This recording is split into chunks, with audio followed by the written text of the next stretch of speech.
Continuamos con la serie Disponibles y Dispuestos. Ya estamos en la tercera semana. Dispuestos y disponibles. Mi esposo es el único que está atento. Usted no me está prestando atención. Es dispuestos y disponibles. Dispuestos y disponibles. ¿Ok? Ya estamos en la tercera semana. Pero algo, como le decía, creo que era el domingo pasado, leyendo el libro de Juan, el Evangelio de Juan, y recorriendo, leyendo otros textos, en la Biblia, desde Génesis hasta el Apocalipsis, vamos a encontrar una cantidad de personas que sirvieron a Dios de distintas maneras. Sí, de distintas maneras. Por ejemplo, si comenzamos desde Génesis, tenemos a un Abraham que fue el padre de la fe, ¿sí? Luego tuvo Isaac, a Jacob, el de las 12 tribus. Tenemos también de pronto a Moisés, que Dios lo usó de una manera diferente a Abraham, ¿sí? Lo usó para sacar al pueblo de Egipto. Tenemos a Josué, que fue quien introdujo a Israel a la tierra prometida. Y de ahí en adelante hay jueces, hubo sacerdotisa como Débora, hubo una cantidad de hombres y mujeres que fueron usados de distintos... ¿Usted me escucha bien? ¿Sí? Es que se escucha medio raro, ¿verdad? Como con un eco. Pero bueno, si usted me escucha bien, eso es lo importante. Pero hombres, mujeres que fueron usados de distintas maneras. ¿Qué quiero decir con esto? Que no hay una manera, ¿cómo diríamos? Lineal, dígame otro sinónimo, igual. Que todos van a ser pastores en esta iglesia. No, todos vamos a ser maestros, tampoco. Todos vamos a ser, dígame otra cosa, apóstoles, tampoco. Pero sí bien es cierto, todos somos hijos de Dios. Y hasta ahí estamos claros. Entonces en la Biblia vamos a encontrar profetas. ¿Usted recuerda algún profeta? Isaías, Jeremías, Malaquías, Amós, ¿sí? Que fueron usados por el Señor. Reyes, unos reyes que fueron malísimos y otros reyes que sí fueron buenos, que sí hicieron bien su reinado. Pero de pronto llegamos al Nuevo Testamento. Y tenemos personas, yo estoy segura que usted lo ha leído, como José de Arimatea. ¿Recuerda, ha escuchado José de Arimatea? La única labor de José de Arimatea, ¿recuerda cuál fue? Fue prestar, donar, ofrendar, ¿qué cosa? ¿Te lee la Biblia? Ofrendar el sepulcro donde iba a estar el cuerpo del Señor Jesucristo. Esa fue la única labor de José de Arimatea. Ofrendar ese lugar y bajar el cuerpo de la cruz. ¿Sí me escucha? ¿Sí? Esa fue la única labor. Tenemos lo que el pastor nos hablaba la semana pasada, a un Ananías que el único momento que sale en la Biblia es allí en Hechos capítulo 9, cuando su única labor, lo que registra la Biblia, fue orar por Saulo, para la conversión de Saulo, la sanidad de Saulo. ¿Qué te quiero decir con todo esto, hermano? Que hay algunos que tendrán que su servicio a Dios será reinar, será profetizar, pero otros como el de José de Arimatea será poner la plata. Será como aquel Bernabé, Hechos capítulo 4, 5, que su servicio era ofrendar. Pero otros como Jael. ¿Ha escuchado hablar de Jael? Jael es una mujer que en Jueces capítulo 5, 6, creo que 5, su única función, su servicio a Dios, ¿sabe cuál fue? Matar, sacar una asta, una espada, no era una espada, era un cuchillo. Si usted vio el podcast esta semana, no, usted... ¡Ah! Me voy a cortar las venas aquí. ¿Usted no ha visto el podcast del pastor Germán Inelvi? Se me va de la iglesia. Véalo porque yo le saqué un cuchillo a él, no como Jael. Jael fue más espiritual que yo. Pero bueno, pero en este caso Jael su servicio, la manera como Dios la usó, fue matando a Sísara, que era el comandante del ejército enemigo. A este comandante no lo enfrentó el comandante de Israel porque tuvo miedo, en fin, sino que fue ella. Y su labor fue que él vino a su casa, mira, dame leche, estoy cansado. Y ella, ok, acuéstate aquí, pum, vino y lo mató. ¿Sí? Ese fue su servicio a Dios. Entonces tenemos a personas que fueron usadas como reyes, como profetas, como un Moisés, como jueces. Tenemos a un José de Arimatea, pero también tenemos a una mujer como Jael, que su labor fue matar a este hombre. No estoy diciendo que mate a nadie, y Dios no nos va a mandar ahorita a matar a nadie. Ojo con esto, ¿sí? No lo va a mandar a hacer, eso fue algo muy puntual allí y ya. O como Ananías, que su servicio a Dios fue orar por Saulo. Entonces, como te decía, no todos estamos llamados a ser pastores, no todos estamos llamados a ser maestros, a ser evangelistas, pero sí en nuestra vida cristiana sí hay una asignación. Para cada uno de nosotros, para cada uno, hay un llamado, hay una asignación, hay un propósito. Algunos lo cumpliremos aquí en la iglesia, pero hay otros que lo cumplirán en su casa. Por ejemplo, le doy un ejemplo más de estos tiempos, de hace 2 siglos, de nuestra era contemporánea. Susana Wesley, ¿sí? La mamá, esta mujer que tuvo 19 muchachos, todos paridos, ¿sí?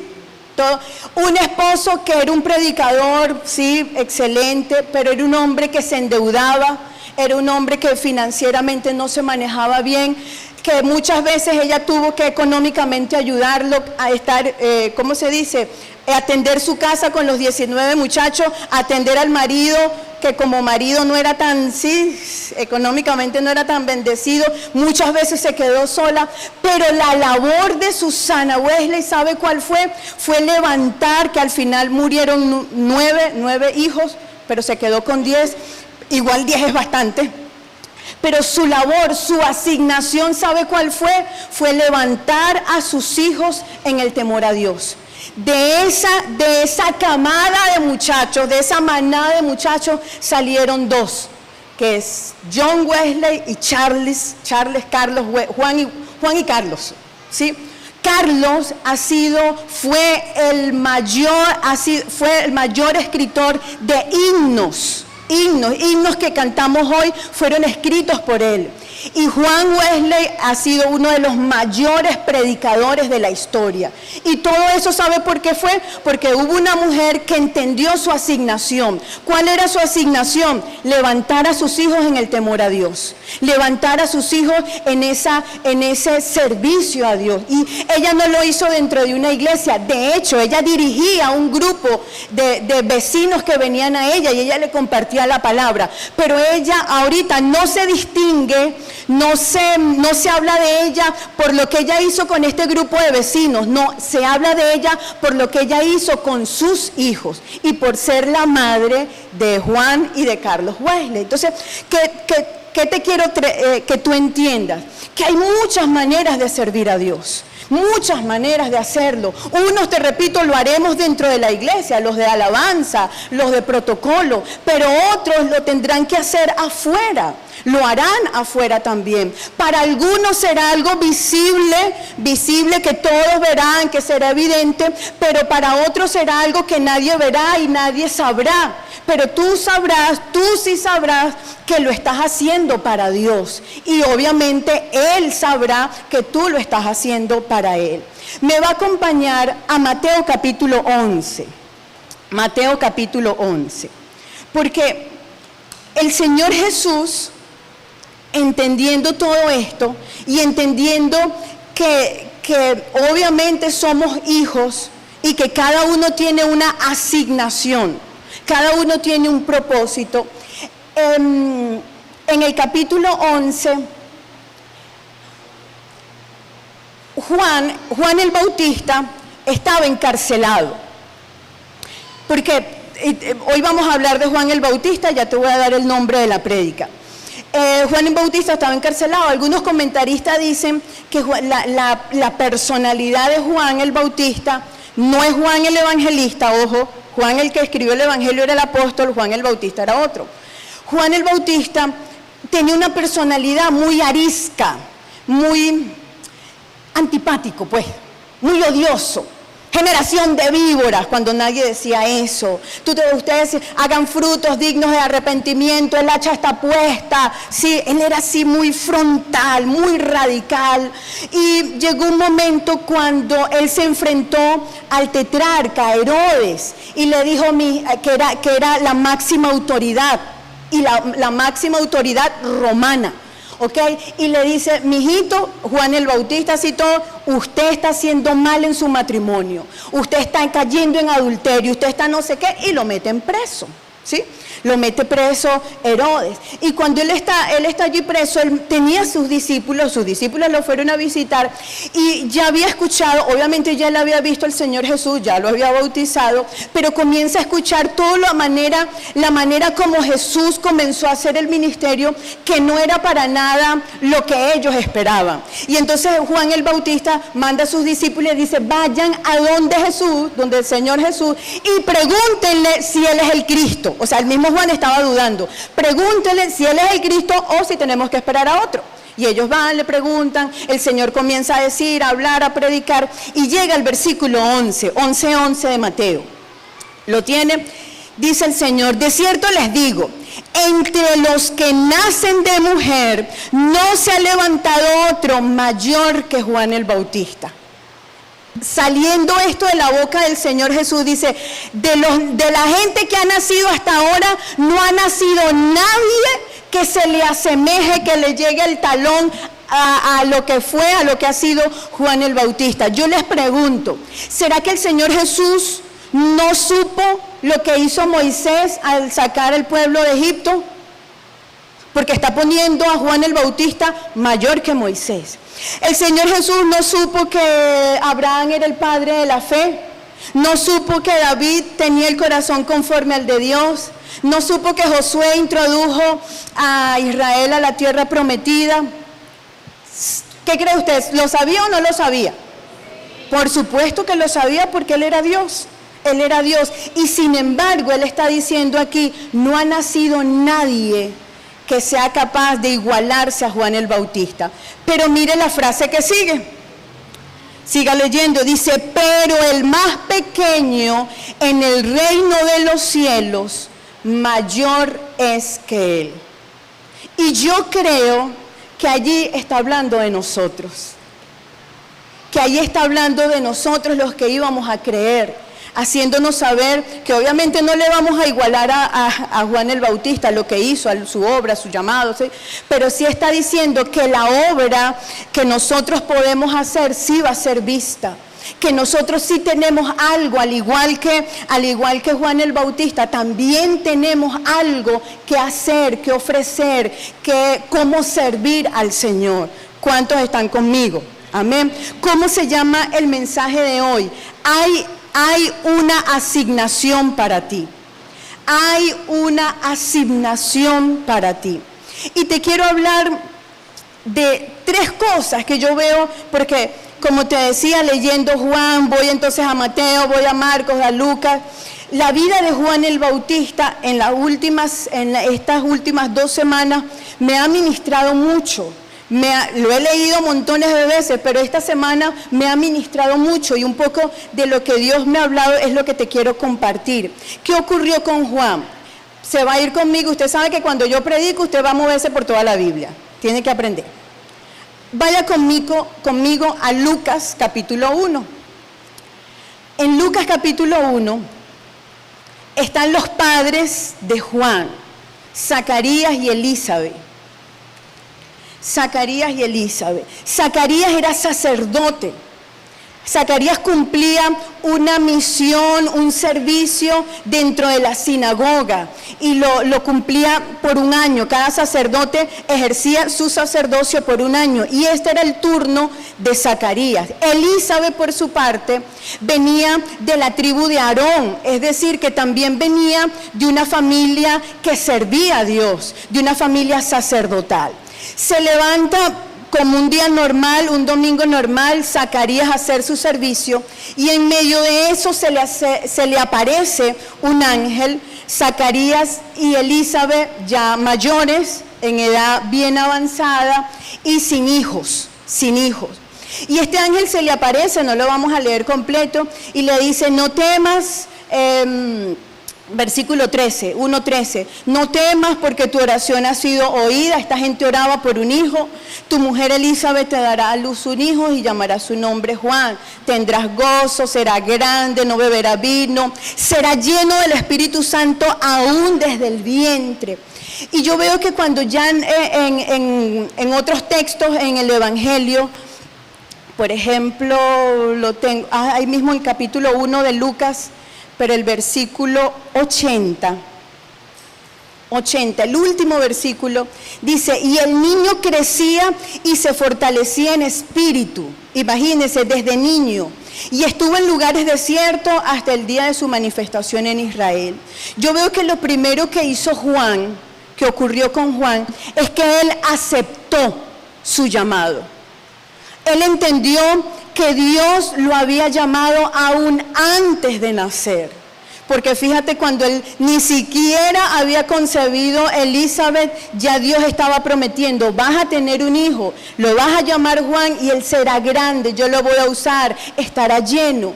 Para Juan no fue algo que viene impuesto de mis padres y porque mi papá es sacerdote, mi mamá aquí, no. Él entendió que Dios lo había llamado, que Dios lo había escogido. Mis amados, para servir a Dios, en el área donde sea que Dios te ponga, lo primero que tiene que ocurrir en tu vida, en mi corazón, en tu corazón, es entender que Dios nos llamó, que Dios te escogió. Dios conoce todo.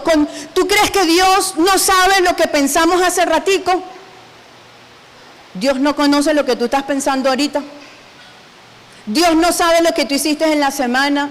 Hermano, pero con todo y eso, Él te escogió, Él te llamó, Él ha depositado en ti una asignación, te ha entregado algo. Ahora nos toca a ti y a mí aceptarlo, asumirlo. Me encanta porque llega un momento en Juan, anote si quiere la cita, en Juan capítulo 1, el evangelista, el apóstol Juan, los primeros 5 versículos está hablando de Jesucristo y Él es el verbo y el verbo estaba con Dios y el verbo era Dios, y los primeros 5 está hablando de Jesucristo, de su preexistencia, de que Él siempre ha existido, y de la nada salta al versículo 6 a decir: y vino un hombre llamado Juan, enviado de Dios. Enviado de Dios. Juan, en este caso el apóstol Juan, reconociendo el llamado de Juan el Bautista, y eso lo tuvo que también asimilar Juan el Bautista, asimilar que él era enviado de Dios. No sé, de pronto tu asignación es en tu empresa, en el lugar donde estudias, donde trabajas, en tu casa, es aquí en la iglesia, es siendo maestro de niños, es cantándole aquí al Señor, es predicando. Pero en lo que sea que Dios te asigne, primero tú tienes que aceptarlo, necesitamos asumirlo. Amén. Mire lo segundo con Juan. Nos dice ese versículo, ese mismo versículo 80, 1:80. Dice que desde niño, este muchacho, yo pienso que es una meta, sueño, anhelo, propósito de los que somos padres, que ese versículo 80 lo vivan nuestros hijos. Y el niño crecía y se fortalecía en espíritu. ¿Cuántos son papás? Hermano, que esta sea tu meta como papá. Que esta sea tu primera asignación, lograr que tu hijo crezca, y no solo crezca porque tiene ropa, porque le das alimento, porque tiene casa, la educación, sino que se fortalezca en espíritu. Y dice, y estuvo en lugares desiertos hasta el día de su manifestación. Usted sabe, nos lo dicen los otros evangelios, que Juan tomó la decisión de vivir en el desierto, de vestir ropas de piel de camello, de la cosa más, no sé qué había en la mente de Juan para decidir vestirse así, y de comer solo miel y langostas. Su decisión fue vivir en el desierto, vestirse de una manera y comer algo específico. Yo creo, hermano, que para cumplir con nuestra asignación, te repito, sea donde sea, para algunos será muy visible, otras no serán visibles, pero todo llamado, donde lo hagamos, cumplamos, necesita que tomemos decisiones. Y eso es lo segundo, tomar decisiones. Juan le tocó, te repito,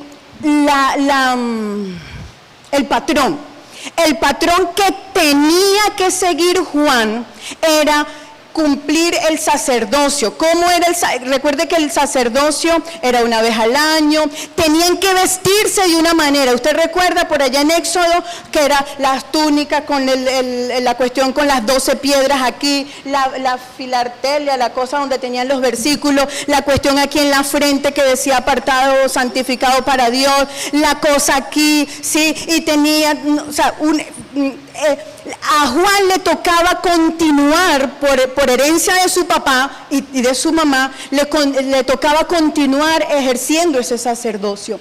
Y era lo usual. ¿Era malo que lo hiciera? No. Pero en este caso la asignación de Juan no era para cumplirla dentro de la sinagoga. La asignación de Juan no era ser un sacerdote como lo fue su papá. La asignación de Juan era prepararle el camino al Señor. La asignación de Juan era distinta a la que fue la de su padre, a la que también de la generación. Y entonces es cuando él toma la decisión, dice, no, yo primero no voy a ejercer el sacerdocio como me corresponde. No lo voy a hacer así. Segundo, me voy al desierto. Tercero, me voy a vestir de esta manera. Cuarto, voy a comer esto. Me voy a guardar, me voy a santificar. Y es cuando vemos que se cumple lo que el ángel le dijo a Zacarías en el mismo capítulo 1. Dice, él no beberá vino ni sidra, será lleno del Espíritu Santo aún desde el vientre de su madre. Juan el Bautista entendía que sobre él estaba un llamado y por ese llamado él necesitaba tomar decisiones, él necesitaba caminar en pro de ese llamado. Y yo creo que quizás los que tienen más tiempo, ¿sí?, en el Señor, en la iglesia, conociendo, saben ya cuál es su asignación, pero de pronto te ha faltado tomar decisiones. O te ha faltado ser persistente en tus decisiones, ser constante en esas decisiones, porque definitivamente cumplir el llamado, cumplir el propósito significa que necesitamos tomar decisiones, y tomar decisiones rotundas, o sea, radicales. No me voy a relacionar, rompo con esto, dejo de hacer esto. Le pregunto, por ejemplo, hablando de las personas que les comenté ahorita, ¿usted cree que Jael, una mujer que era ama de casa, una mujer que no tenía ninguna pericia de guerrera, ella tuvo que tomar una decisión, dejar a un lado el miedo y ¡pum!, lo mato y listo, ¿sí? Como la decisión que en algún momento tuvo que tomar Moisés y entender, sí, Dios me llamó, se me traba la lengua, no sé hablar, me da miedo, no sé qué, pero sí, lo hago. Y me voy de donde estaba de Madián y me regreso a Egipto. Tuvo que tomar una decisión. Los reyes, Josué, sí, tomó la decisión de dejar de ser el discípulo temeroso para ir a hacer lo que Dios me ha dicho. El mismo Juan el Bautista, sí, dejo la comodidad, la pomposidad de ser el sacerdote de turno para venir a ser el menos popular, el menos agradable. Tomo la decisión. ¿Qué decisiones, hermanos, tenemos que tomar tú y yo para servir a Dios? De pronto son decisiones de tiempo. De pronto son decisiones de disponernos. De pronto son decisiones, ¿sabes de qué también? De apartarnos de pecado. Porque el pecado nos impide servir a Dios. Y ahí es donde, hermano, primero, ni siquiera, no lo hagas por servir a Dios, tomar decisiones con el pecado. Hazlo por tu vida, sálvate, chico. Sálvate. Si tú sabes que estás en un pecado, si yo sé, hermano, yo no lo hago por el llamado, porque soy pastora, no, lo hago porque un día yo voy a, hermano, estos días cuando parte de la hermana Marta, lo pusimos ahí en el grupo, a mí, yo no sé tú, pero yo dije, ¿y si hubiese sido yo? Porque ella fue un infarto fulminante, ella no estaba enferma, ella no... Y durante ese día, el día siguiente, y si hubiese sido yo hubiese estado lista para ver a Dios cara a cara. Era mi primera pregunta. Segunda pregunta, si hubiese visto a Dios cara a cara. O sea, no es porque dudo de mi salvación, sino es porque ya va, tengo pecado, me tengo que arrepentir. Y si hubiese sido, y durante ese día, y si hubiese sido yo, o sea... La pelona está cerca, dije, la pelona está cerca. Y si hubiese sido yo hubiese estado preparada ya para presentarme delante del Señor y rendirle cuenta. ¿Sí? ¿Me comprende? Entonces, no me aparto del pecado porque soy pastora. No, me aparto del pecado porque amo al Señor, porque quiero agradarle. Y esas son decisiones, hermano, que toma cada uno. Que toma cada uno de nosotros, el guardarnos, el santificarnos, el cuidar, hermano, nuestro corazón, el cuidar nuestro corazón. Si hay algo que me encanta de Juan, y es el tercer punto, es que Juan tenía su identidad clara, Juan no andaba como con, ¿cómo diría? Juan no es que era, porque Juan y Jesús eran primos. ¿Sí recuerdas? Juan y Jesús eran primos. Ay, lo ven más que a mí.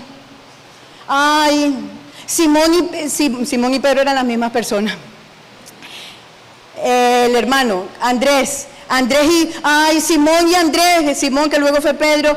Simón y Andrés, que eran discípulos de Juan. Fueron discípulos de Juan, hermano. Estamos hablando de Pedro, el apóstol Pedro. Fue discípulo primero de Juan el Bautista.